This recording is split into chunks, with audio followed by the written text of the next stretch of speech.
Hello friends, welcome to Flora steel private limited. और मेरा नाम है दिशांत और आज मैं बात करने वाला हूँ एनबीडी के प्रोसेस के बारे में। तो एनबीडी अगर आप कर रहे हैं तो एनबीडी में किस तरीके से आपका रोल रहेगा और क्या है आपने उसके अंदर परफॉर्म करना है, तो मैं वो आपको एक्सप्लेन करने वाला हूँ। तो एनबीडी होता है new business development. So friend, new business development हम किसी नए क्लाइंट के साथ अगर करते हैं तो हमें क्या क्या चीज़ें करनी होती है। तो पहला हमारा होता है लीड जेन। तो आपको किसी भी सोर्सेज से अगर कहीं से भी कोई लीड प्रोवाइड होती है तो उसको आपको ज़ोहो में फर्स्टली एंटर करना होता है। तो उसको बोलते हैं लीड जेन। तो आपके पास कोई लीड आई, आपने उसको लीड एनबीडी पे क्रिएट लीड कर दिया तो वो लीड आपको वहाँ पे क्रिएट हो गई।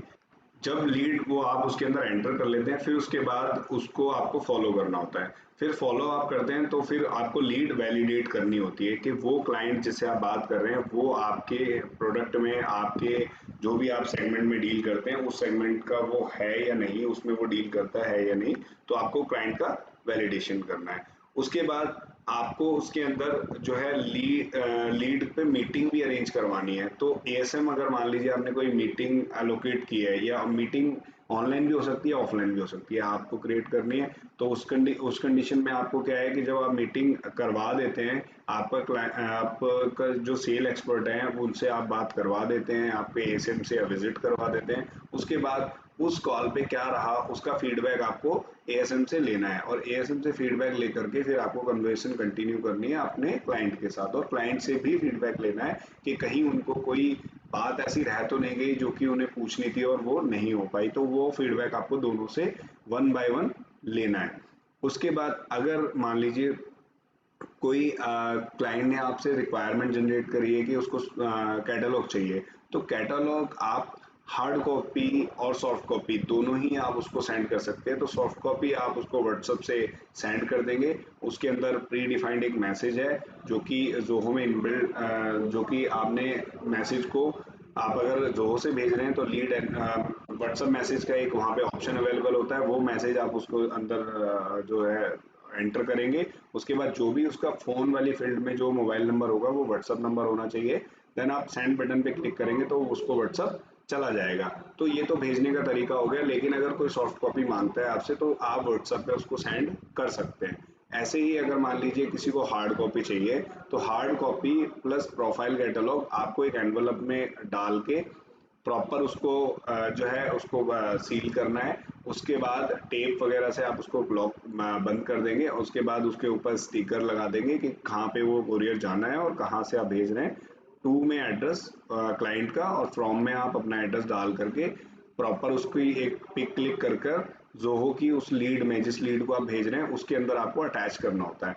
उसके बाद वो जो आपने पैक किया है उस मटेरियल को आप कोरियर के थ्रू डिस्पैच करवा देंगे। तो ये तरीका हो गया कैटलॉग सेंड करने का। तो ये आपने कैटलॉग जब भी कोई मांगता है तो आपको इस तरीके से भेजना है। तो अगर सॉफ्ट है तो व्हाट्सएप पे या ईमेल पे आप भेज सकते हैं। ईमेल के ऊपर जो भी उसका मेल आईडी है वो आप उस पे उसको वो कैटलॉग सेंड कर सकते हैं मेल पे, और व्हाट्सएप पे भी कर सकते हैं। उसके बाद अगर कोरियर करना है तो कोरियर भी आप कर सकते हैं। इसके बाद अगर मान लीजिए आपको कोई भी आपके पास जो लीड आई है उस लीड का इसमें टाइम जो है वो थोड़ा सा लॉन्ग हो सकता है, थोड़ा सा ज़्यादा हो सकता है, क्योंकि अभी तक क्लाइंट है जो आपके साथ आप फर्स्ट टाइम उससे इंटरेक्ट कर रहे हैं, उसके साथ अभी आपकी कन्वर्सेशन और होगी। तो आपको उसको जो है टाइमली उसको फॉलो करना है, टाइमली उसको फॉलो करना है। जिस टाइम पर अगर क्लाइंट आपको कहता है कि भाई मुझे ये प्रोडक्ट की रिक्वायरमेंट है या मुझे इसकी कोटेशन चाहिए या मुझे 2 बजे कॉल कर लेना, मैं अभी आउट ऑफ स्टेशन हूँ, तो जो भी क्लाइंट वो कहता है उस टाइप से आपको बिल्कुल उसको जब वो कहता है 2 दिन बाद कॉल करना है तो आपको 2 दिन बाद उसको कॉल कर लेना है। अगर वो कहता है कि प्लीज़ अपनी कैटलॉग सेंड कीजिए तो इमीडिएट उसको सॉफ्ट कॉपी सेंड कर देनी है। और अगर वो क्लाइंट आपको लगता है कि वो क्लाइंट बिल्कुल ठीक है या आपके हिसाब से थोड़ा सा आपको लगता है कि वो क्लाइंट आपसे ऑर्डर ज़रूर करेगा और बहुत बड़ा डीलर है, इस तरीके का कुछ आपको लगता है, तो आप उसको जो है हार्ड कॉपी भी कोरियर करवा सकते हैं। इसके बाद जो आप जो इसका लीड टाइम है ये मैंने जैसे बताया ज़्यादा रहता है, क्योंकि आप फर्स्ट टाइम इंटरेक्ट कर रहे हैं, फिर धीरे धीरे आप उसको जो है जानेंगे, वो आपकी कंपनी के बारे में जानेगा, आप उसके बारे में जानेंगे। और फिर धीरे धीरे कभी आप विजिट करवाएंगे, कभी कैटलॉग सेंड करेंगे, कभी नेगोशिएशन रेट्स पे बात होगी। तो फर्स्ट टाइम वो हमसे बिजनेस कर रहा है तो मे बी वो थोड़ा सा टाइम ले सकता है। तो इसका टाइम जो है थोड़ा सा ज़्यादा हो सकता है, बट आपको क्लाइंट को पकड़ के रखना है, उसको उसको जो भी फॉलोअप है उसको टूटने नहीं देना है, वो आपको कंसिस्टेंटली उस पर काम करना है। उसके बाद अगर वो क्लाइंट आपका वैलिडेट हो जाता है, क्लाइंट अगर आपका क्वालिफाइड हो जाता है, तो उस क्लाइंट का आपने सिंपली जो है उसकी एक डील क्रिएट करनी है, क्योंकि आप क्वालिफाइड हो गया है तो उस क्लाइंट से कोई रिक्वायरमेंट जनरेट होगी, तो जो भी क्लाइंट से रिक्वायरमेंट जनरेट हो रही है उसकी आप डील क्रिएट करके और फिर उसके बाद उस डील पे फॉलोअप आपको कंटिन्यू स्टार्ट रखना है। तो आपको लीड एनबीडी से में फॉलोअप करना है, क्योंकि वो क्लाइंट जिन्होंने अभी तक हमसे बिजनेस नहीं किया है उन क्लाइंट से फॉलोअप करना है, प्लस आपको जिन क्लाइंटों ने अपनी रिक्वायरमेंट बता दी है, जो डील के अंदर डेटा है, आपको उसका भी पूरा फॉलोअप रखना है, क्योंकि वो क्लाइंट अभी उनकी डील है बट अभी उन्होंने हमसे जो है कोई मटेरियल नहीं लिया है, हमने अभी कोई मटेरियल उनको डिस्पैच नहीं किया है। प्लस रेफरेंस जो भी अगर कहीं से रिसीव हो रहा है ओल्ड क्लाइंट से या नए क्लाइंट ने भी अगर कोई रेफरेंस दिया है आपको, तो उस क्लाइंट पे आपको टाइमली फॉलोअप करना है। वो हमारी फर्स्ट प्रायोरिटी की लीड्स होती हैं, जिनका कन्वर्जन मे बी 80% और इससे ज़्यादा हो सकता है।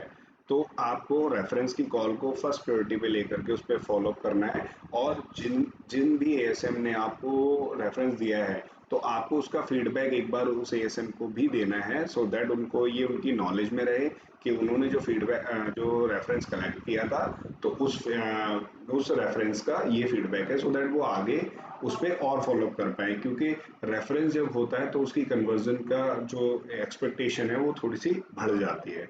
इसके बाद अगर मान लीजिए आपका कोई कभी भी आपको किसी स्टेज पे किसी क्लाइंट की अगर कोई भी इंफॉर्मेशन आपको ऐड हो रही है, कोई इंफॉर्मेशन आपको मिलती है, तो आपको इमीडिएट वो इंफॉर्मेशन को है रो के अंदर अपडेट करना है।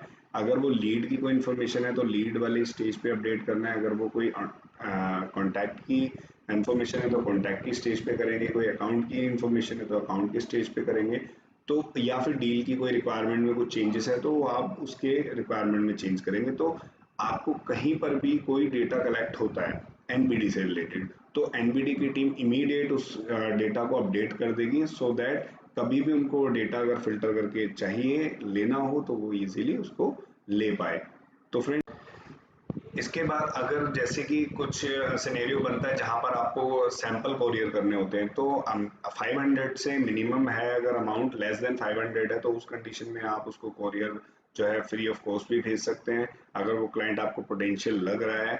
अगर आपको उसका 500 से ज़्यादा अमाउंट है तो उस कंडीशन में आप उसका सैंपल ऑर्डर भी ले सकते हैं। सैंपल ऑर्डर मीन्स होता है कि आप वो अमाउंट जो वो हमें एडवांस में पे करेगा उस प्रोडक्ट का, वो हम उसको रिफंड करा देंगे जब वो हमें वो प्रोडक्ट रिटर्न करेगा। तो उस कंडीशन में आप उसको सैंपल ऑर्डर के लिए बोल सकते हैं और कह सकते हैं सर आपका जो अमाउंट है वो रिफंडेबल है और उसमें आपको कोई डिडक्शन, कोई आपको लॉस नहीं होने वाला। तो आप उसका सैंपल ऑर्डर लेकर के और फिर आप जो है प्रोडक्ट को कोरियर कर सकते हैं। तो प्रोडक्ट कोरियर करने का तरीका क्या है, उसके लिए पहले आपको जो प्रोडक्ट और की रिक्वायरमेंट है वो आपकी सीआरआर टीम, जो भी आपकी एससी होगी रिस्पेक्टिव, उसको आपको बता देना है। तो आपको उनको बताना है कि मैडम मुझे ये वाला प्रोडक्ट जो है कोरियर कराना है और इस वाले एड्रेस पे कराना है, ये क्लाइंट का नाम है और ये क्लाइंट का कॉन्टैक्ट नंबर वगैरह, वो आपको इन्फॉर्मेशन उसको प्रोवाइड कर देनी है।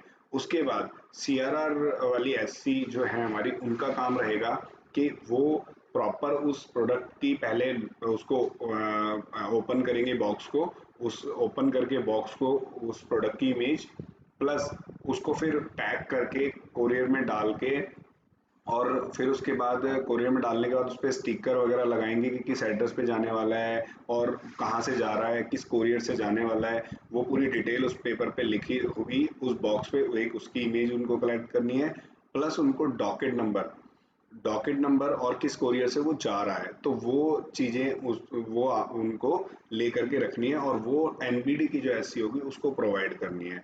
और एनबीडी की एससी को ये डॉक्यूमेंट अपने पास नहीं रखने हैं, उसको जिस लीड पर भी वो सैंपल भेज रही है उस लीड में नीचे बॉटम में अटैचमेंट का एक ऑप्शन आता है, तो उसमें जाकर के वो तीनों डॉक्यूमेंट, प्रोडक्ट की इमेज, बॉक्स की इमेज विद एड्रेस और उसके बाद डॉकेट नंबर और ट्रांसपोर्ट, तो उसकी डिटेल वो वहाँ अटैचमेंट में सेव कर देंगी वो तीनों चीज़ें। तो वो उनको सीआरआर वाली एससी से लेकर के एनबीडी के अंदर अटैच करनी है, सो दैट ये पता चल पाए कि इनको हमने ये सैंपल कोरियर किया हुआ है और आगे तक वो उनको डेटा उनका सेव रहे, सो दैट वो उसको दोबारा फिल्टर करके और फॉलोअप कर पाए। तो फ्रेंड्स ये हो गया कोरियर करने का तरीका। तो यही बेसिकली काम होते हैं एनबीडी के एससी के लिए। आई होप आपको क्लियर हुआ होगा। Thank you so